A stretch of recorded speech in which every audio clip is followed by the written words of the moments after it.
एक सबसे बड़ी चीज होती है जब आपको पहला क्लाइंट मिलता है, तो वो टाइम कब आया था आपके साथ में जब पहला क्लाइंट मिला, तो क्या हुआ था ऐसे? वही मैं बता रहा हूँ। तो जब हम लोग ने रेस्टोरेंट्स को अप्रोच करना स्टार्ट कर दिया था अराउंड सितंबर अक्टूबर 2011, एंड 2-3 महीने हम रेस्टोरेंट से मिलते रहे बट कोई माना ही नहीं आने को।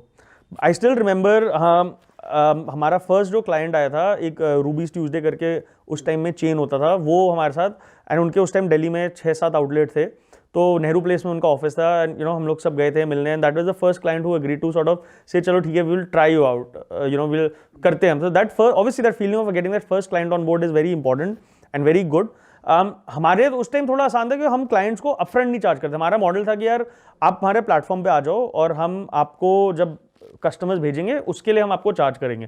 तो हमारा मॉडल उस टाइम था कि हम पर कस्टमर 50 रुपए या कुछ, आई थिंक 50 रुपीज और समथिंग चार्ज करते, लीड के साथ। लीड, एग्जैक्टली, लीड जनरेशन का मॉडल था, वो हम काम करते। तो थोड़ा सा आसान था क्लाइंट्स को लाना। तो एक आया, फिर उसको देखते देखते और आए। तो एज ए सेट, जब हमने वेबसाइट को लाइव करा तब हमारे पास 75 क्लाइंट्स, रेस्टोरेंट्स थे दिल्ली के, and obviously from there it has grown tremendously, and right now we are working with more than 50,000 restaurants across the country. So but that start I remember very clearly was with that initial set of 75 restaurants. और पहली cell कब आई थी?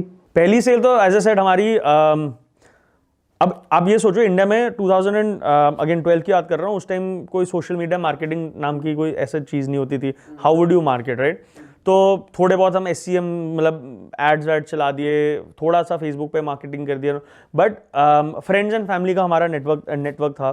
तो हमने live करा था अपना website 29 फरवरी 2012 में, एंड आई थिंक दैट 1 मार्च को जब वो फर्स्ट टाइम फ़ोन बजा ना, तब, एंड जब एक कस्टमर से हमने बात करी और ही वांटेड टू नो कि क्या सर्विस है और क्या करते हैं और क्या कैसे कर रहे हो, तो that feeling was very different. And जब उसका फर्स्ट मील हुआ, सो सिर्फ बुक करनी नहीं, उसको जब वो जाके खाया और उसको हमने उसे फॉलो अप करा और ही टोल्ड अस कि हाँ डिस्काउंट मिल गया, सब हो गया, सीमलेस एक्सपीरियंस था, that was great. So that feeling was superb, and from there on grow.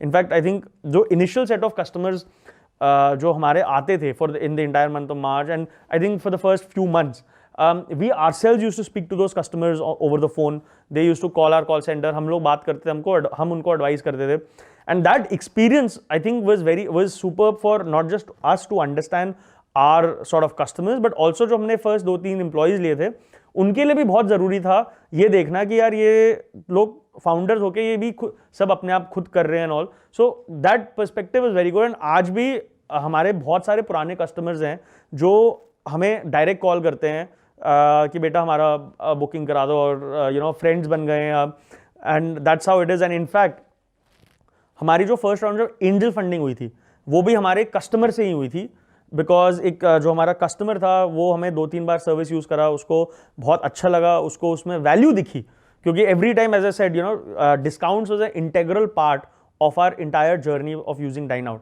तो एक कस्टमर को 15-20% डिस्काउंट मिलता था हमारे थ्रू, एंड फ्री का डिस्काउंट था। सो आपको बस हमारे थ्रू फोन करना था या बुकिंग करानी थी और आपको रेस्टोरेंट में डिस्काउंट मिलता था। तो लोगों को लगा कि यार ये तो फ्री में तो कुछ मिलता नहीं है, तो या तो ये कुछ स्कैम होएगा या कुछ होएगा स्टार्टिंग में। बट जब लोग यूज करने लगे, and when people got in the habit of doing it, they realize that it's genuine. तो 1 बार 2 बार 3 बार, अब हर बार वो जा रहे हैं, उनको डिस्काउंट मिल रहा है, तो and they are saving money.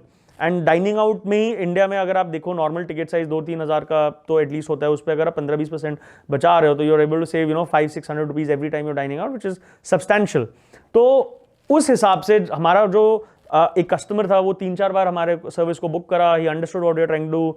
एक दिन ऐसे ही उसने हमें कॉल करा, wanted to understand more, and from there on it the entire thing transformed into him giving us a round of angel funding. And that actually that process that happened in sort of August of 2012, and I think that was a turning point in the business where हमें भी obviously और confidence आया, हमारे पैसे भी आए business को run करने के लिए, फैमिलीज को भी लगा कि हाँ चलो ठीक है, आप ये कुछ कर रहे हैं जो कोई और वैल्यू रिकग्नाइज कर रहा है।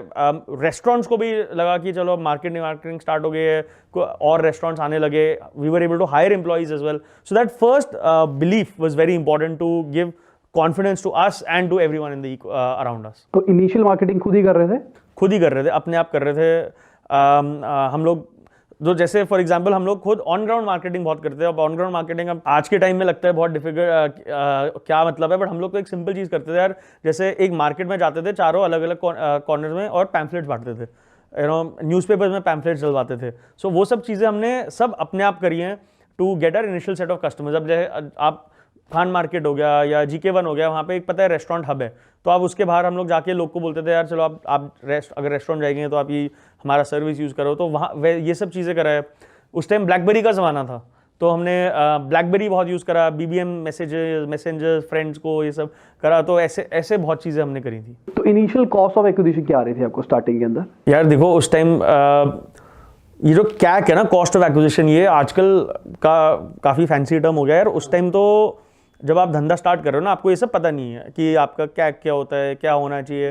तो हम लोग स्टार्टिंग में तो पहले कैलकुलेट नहीं करते थे, बट जब थोड़ा बहुत अक्ल आया तो हमारा ऑब्जेक्टिव हमेशा होता था कि हम इसको कैसे लोएस्ट पे रखें ना। ऑब्वियसली मतलब जैसे आप 50 रुपए ले रहे थे, हाँ, तो कितने रुपए खर्च कर रहे थे आप? तो वो हमारा स्टार्टिंग में कुछ डिफाइंड नहीं था। हम लोग भी जैसे कस्टमर जैसे प्रिंटिंग की कॉस्ट हो गई वो लेते थे। कभी अपना देखो, अपना कॉस्ट तो हमने कभी लिया ही नहीं। आज हम लोग देखते हैं कि यार कॉस्ट ऑफ एम्प्लॉय भी लेना है, ये सब लेना है।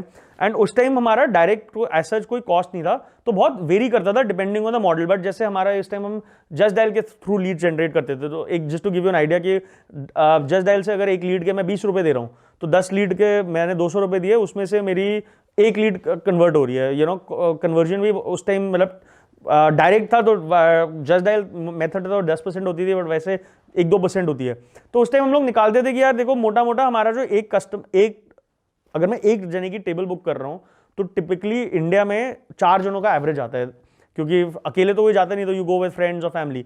तो मुझे पता है कि यार एक टेबल मुझे भेजने में मुझे 200 रुपये मिलेंगे, तो हम लोग कोशिश करते थे कि हमारे 200 रुपये के अंदर कॉस्ट आ जाए, या 200 नहीं तो एटलीस्ट 300-400 के रुपए में की कॉस्ट रहे हमारे पास। बिकॉज हमें पता है कि कस्टमर एक बार नहीं, अगर एक बार आ गया और उसकी सर्विस अच्छी मिल गई तो 2-3 बार जाएगा। तो our objective used to be यार कि मैं अगर 400 रुपये भी कैक है मेरी, तो उसको मैं 2 या 3 बार में कस्टमर से निकाल लूं। कस्टमर लाइफ टाइम देख रहे थे आप? हाँ, उस टाइम तो यार देखो लाइफ टाइम तो वही स्टार्टिंग में नहीं पता होता, स्टार्टिंग में नहीं पता होता कि LTV क्या होएगा, कैसे होएगा, लाइफ टाइम वैल्यू क्या होएगी। बट हाँ, हमें ये होता था कि एटलीस्ट 2-3 बार में कॉस्ट निकल जाए।